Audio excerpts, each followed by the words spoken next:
Hello students, wish U a very good morning.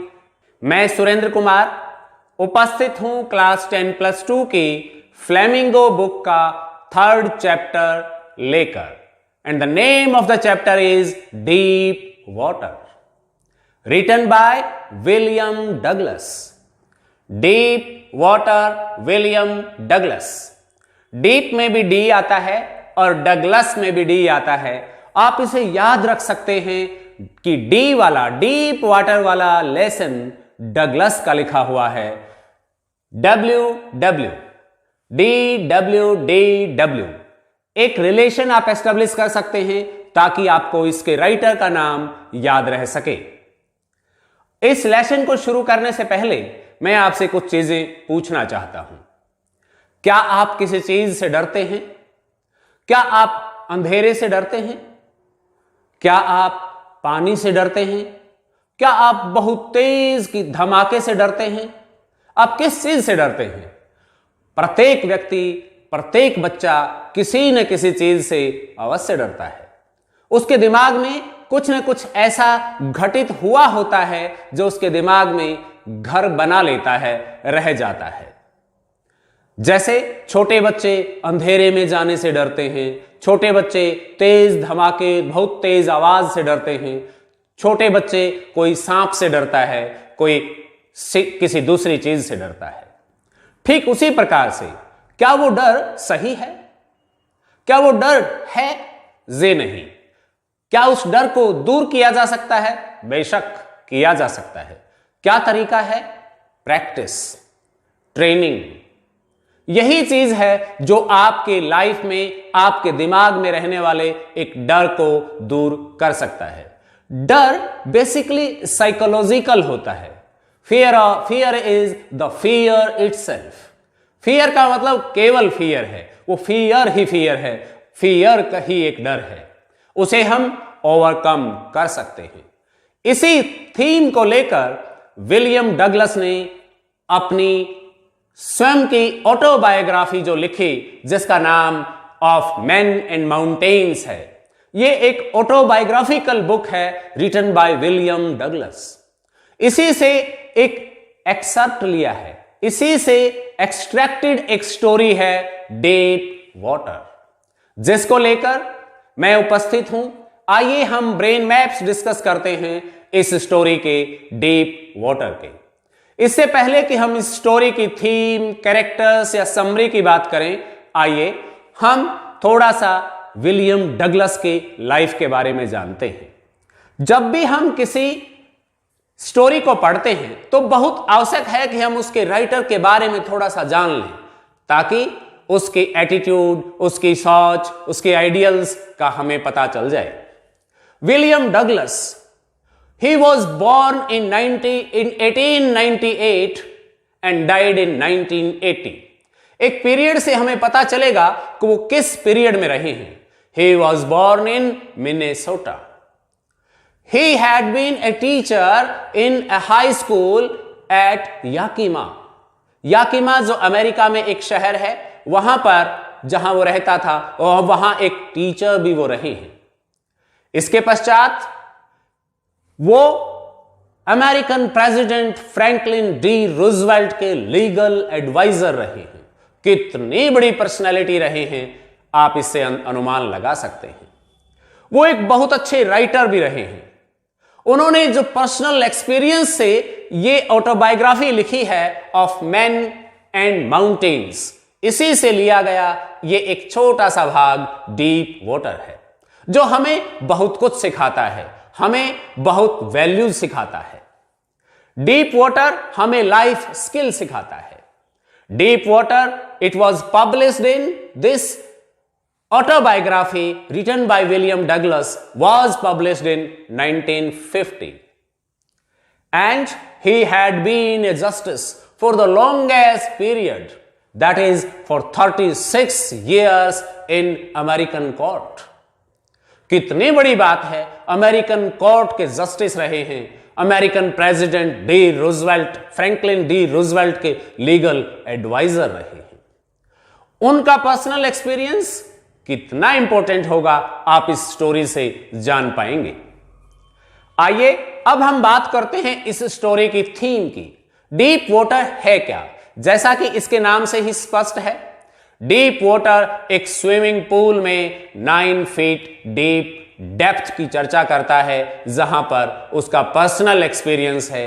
एक fear of water जिस बच्चे के दिमाग में बचपन से ही घर कर गया हो, किस प्रकार से वो एक बहुत बड़ा स्विमर बनता है, किस प्रकार से अपने हॉबीज, अपने शौक पूरे करने के लिए जो उसे मोटिवेट करते हैं to learn swimming, to overcome the fear of water, that is hydrophobia.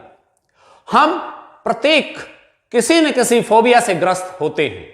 किसे हाइड्रोफोबिया होता है, किसे क्लस्ट्रोफोबिया होता है, किसे जीनोफोबिया होता है। बहुत प्रकार के फोबियाज हैं। कुछ बच्चे एग्जामिनेशन में घबरा जाते हैं, जिन्हें एग्जामिनेशन फोबिया होता है। लेकिन प्रत्येक फोबिया नकली होता है, फेक होता है, साइकोलॉजिकल होता है। इसे हम दूर कर सकते हैं। आइए हम जानें कि किस प्रकार से हम किसी भी फोबिया को दूर कर सकते हैं, जैसा विलियम डगलस ने किया। इसके थीम की अगर हम बात करें, real life account of childhood experience, childhood fear. ये विलियम डगलस की रियल लाइफ अकाउंट है। चाइल्डहुड फियर के बारे में यह स्टोरी है। जब वो 3-4 साल का था, when he was just 3 or 4 years old, fear of water, fear of water उसके दिमाग में घर कर गया था। Fear can be overcome if practised properly. Fear को दूर किया जा सकता है यदि हम उसको प्रॉपरली प्रैक्टाइज करें। कोई भी एक्टिविटी जिससे हमें डर लगता है, उसे आप बार बार कीजिए, एक अच्छे ट्रेनर की मदद से कीजिए। You can overcome the fear. Psychological analysis of fear. यहां पर इस लेसन में, इस स्टोरी में साइकोलॉजिकल एनालिसिस किया गया है फियर का, कि फियर कुछ भी नहीं है, एक साइकोलॉजिकल स्टेटस है। Next, determination. यह स्टोरी हमें डिटर्मिनेशन सिखाती है, दृढ़ संकल्प लेना सिखाती है, स्ट्रॉन्ग विल पावर की वैल्यू सिखाती है। What is the importance of determination and strong will power in life, यह बताती है। This is the theme of this story. आप जब इस स्टोरी को पढ़ेंगे तो आप जान पाएंगे कि यह स्टोरी क्या है, क्या फियर है, किस प्रकार से हम फियर को दूर कर सकते हैं।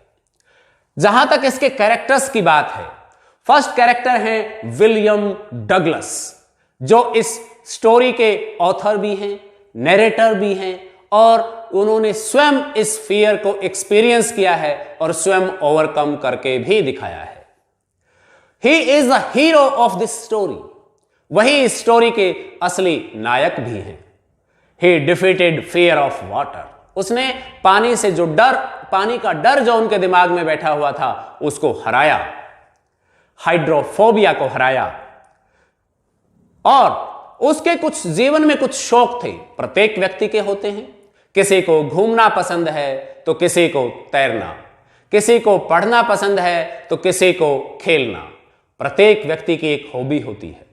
प्रत्येक व्यक्ति की कुछ ऐसी एक्टिविटीज होती हैं जिनसे हम, जो हमारे लिए सोर्स ऑफ जॉय बनते हैं, सोर्सेज ऑफ हैप्पीनेस बनते हैं।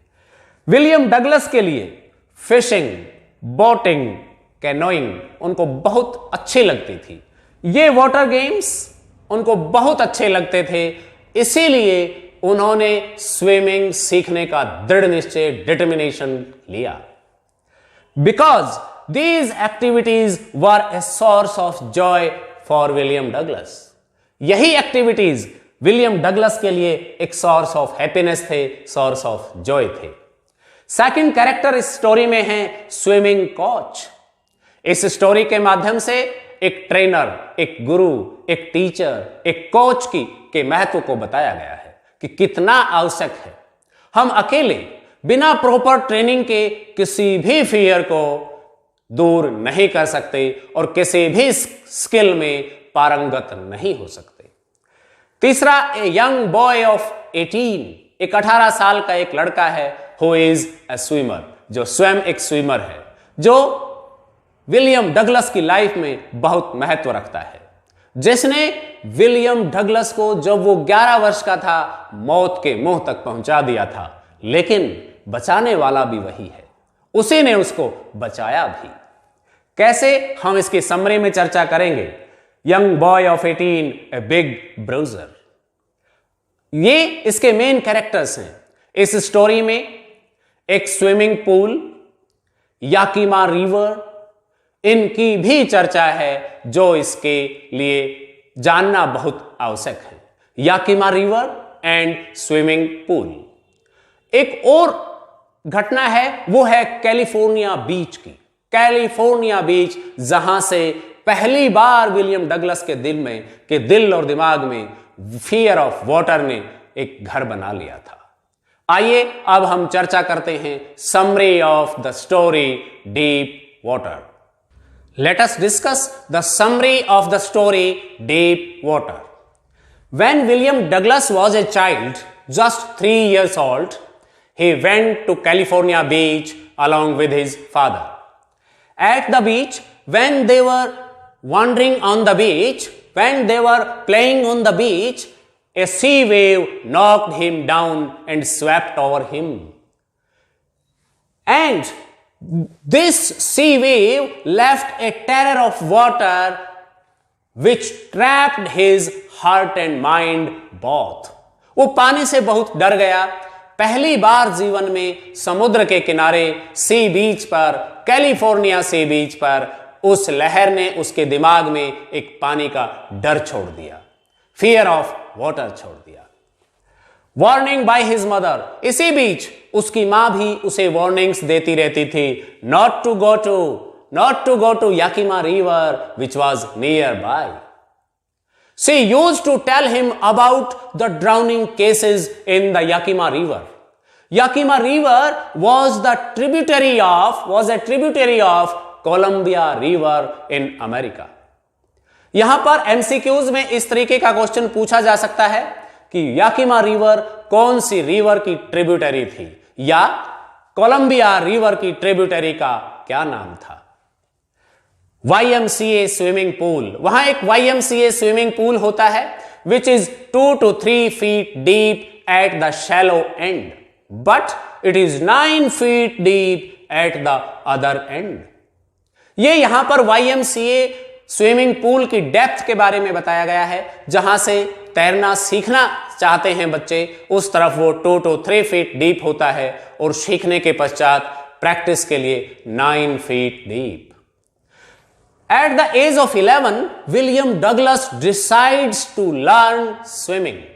वो स्विमिंग सीखने का डिसीजन लेता है and joins YMCA swimming pool, which was a safe place to learn swimming as compared to Yakima River.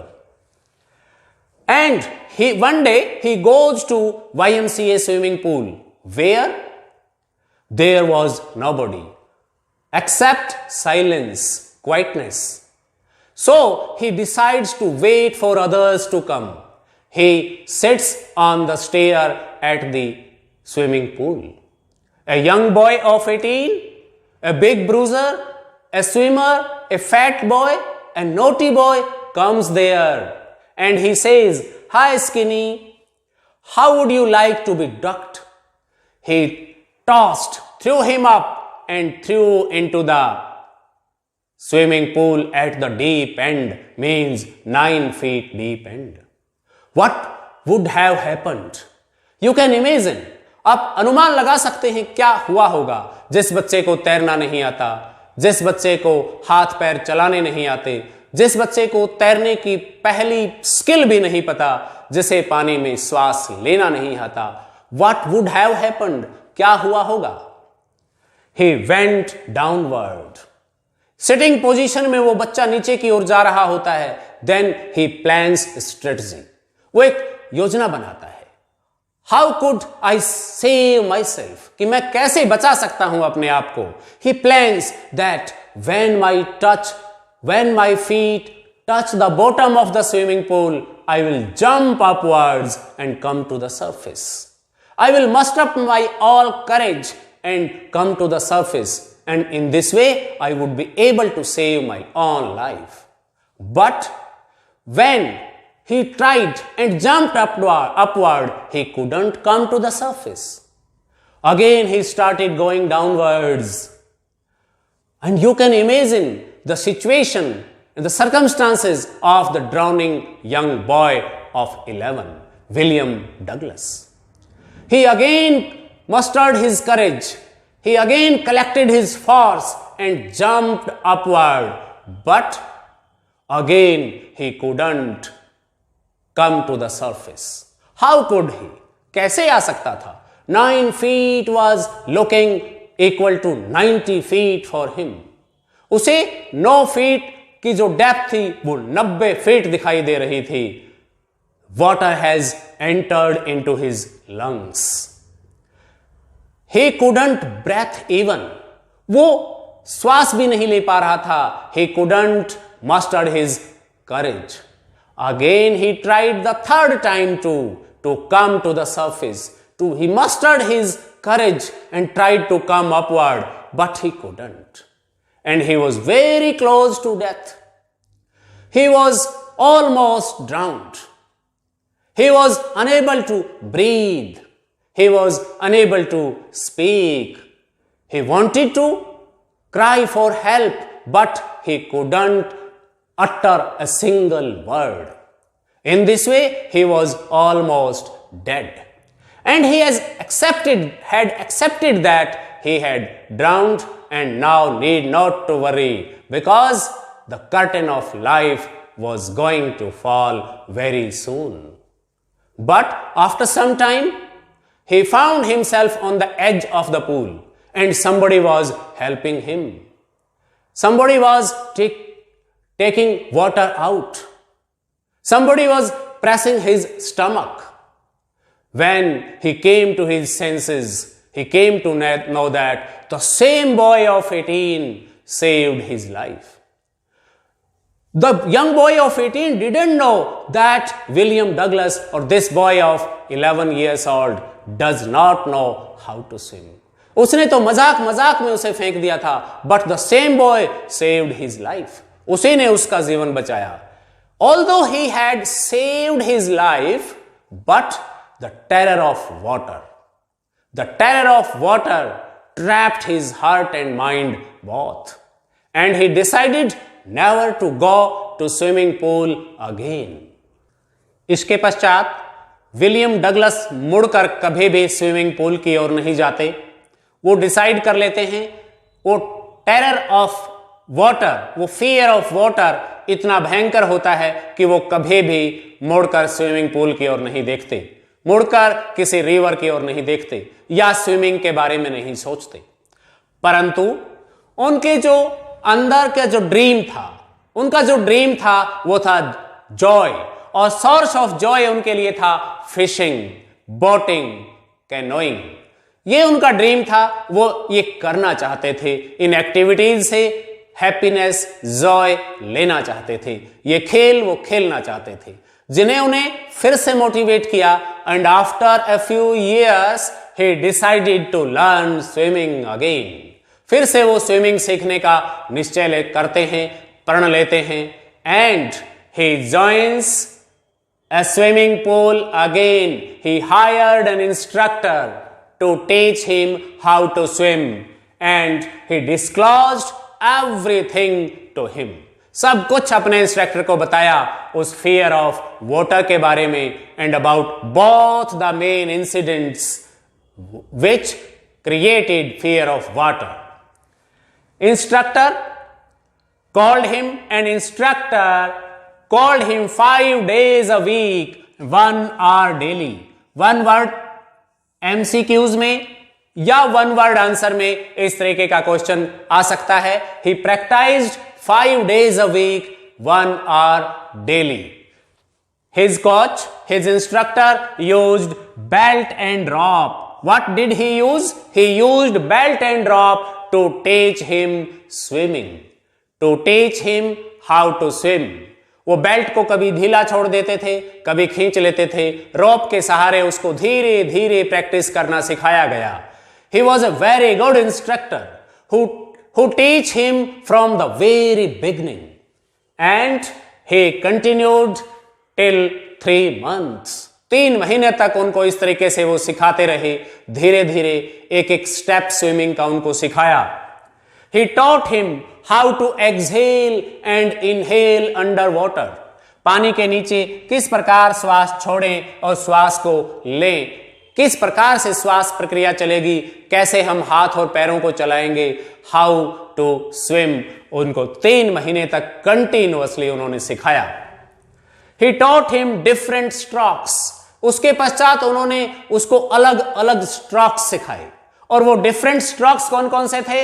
Crawl stroke, crawling stroke था, ब्रेस्ट स्ट्रोक, छाती के बल तैरने वाला स्ट्रोक सिखाया, साइड स्ट्रोक, साइड में तैरना सिखाया, एंड बैक स्ट्रोक, और उल्टा पीठ के बल पानी में लेट कर तैरना सिखाया. And he had become a perfect swimmer. और इस प्रकार से after 6 months, after how many months? After 6 months, he had become a perfect swimmer. And in this way, when he learned crawl stroke, breast stroke, side stroke and back strokes, different प्रकार के जब उन्होंने swimming stroke सीख लिए, he had become a perfect swimmer. वो एक perfect swimmer बन चुके थे. And the role of the instructor was over.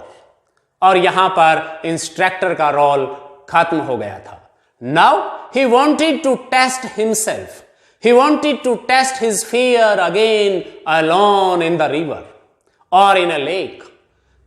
इसलिए he decided to go to lake Wentworth alone. कौन सी लेक? लेक वेंटवर्थ उन्होंने जाने का निश्चय किया, एक निर्णय लिया. And to test his fear of water. He swam 2 miles across the river continuously. 2 मील तक वो अकेला 2 मील तक उन्होंने उस लेक को पार किया, क्रॉस किया. पूरी लेक को क्रॉस करते हुए दूसरी तरफ पहुंच गए.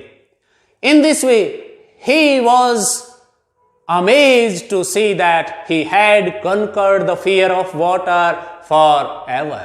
हमेशा हमेशा के लिए उन्होंने पानी के उस डर को, जिससे वो डरते थे, जीवन भर जिस डर ने उनको सताया, उस डर को अब वो दूर कर चुके थे, उस डर को जीत चुके थे. In this way we can overcome our fear with hard work, determination, strong will power, proper training and a lot of practice. चाहे वो किसी भी प्रकार का ही डर क्यों ना हो. फ्रैंकलिन डी रूजवेल्ट ने कहा भी है, उन्होंने कहा है, all we have to fear is fear itself. All we have to fear is fear itself. आप भी यदि किसी चीज से डरते हैं, चाहे वो कोई सब्जेक्ट हो, चाहे वो कोई टॉपिक हो, चाहे वो कोई लाइफ स्किल हो, चाहे वो कोई एक्टिविटी हो, चाहे वो कोई गेम हो, आप एक अच्छी प्रैक्टिस से, एक अच्छे इंस्ट्रक्टर की मदद से और अपनी स्ट्रॉन्ग विल पावर और डिटर्मिनेशन से उस फियर पर काबू पा सकते हैं. उस फियर को हमेशा हमेशा के लिए हरा सकते हैं और उस एक्टिविटी को अच्छे से परफेक्टली कर सकते हैं. This is all about the story deep water written by William Douglas. Now you have to jot down the brain points, the brain maps of this story for the examination point of view and solve some questions. Thank you very much.